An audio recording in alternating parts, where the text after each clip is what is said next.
अतिशय आनंदाची बाब झालेली आहे की बीड जिल्ह्याचे पालकमंत्री हे अजितदादा पवार साहेब झालेले आहेत।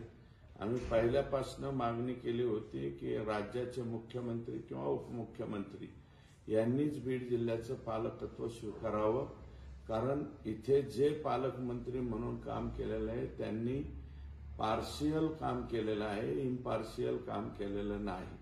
आणि आता आम्हाला खात्री आहे अजितदादांना बीड जिल्हा संपूर्ण माहिती आहे, संपूर्ण राज्य माहिती आहे आणि बीड जिल्ह्यातल्या अगदी जिल्हा परिषद, पंचायत समिती आणि तळागाळातील सगळ्या लोकांची त्यांना माहिती असल्यामुळे ते अतिशय योग्य काम करू शकतील।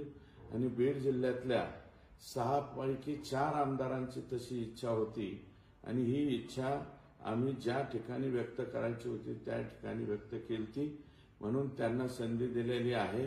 आम्हाला अतिशय आनंद झालेला आहे आणि म्हणून राज्याचे मुख्यमंत्री देवेंद्रजी फडणवीस साहेब, माजी उपमुख्यमंत्री एकनाथजी शिंदे साहेब आणि आम्हाला जे पालकमंत्री दिले ते आदरणीय अजितदादा पवार साहेब यांचं मनापासून अभिनंदन करतो आणि बीड जिल्ह्याच्या वतीने त्यांना शुभेच्छा देतो।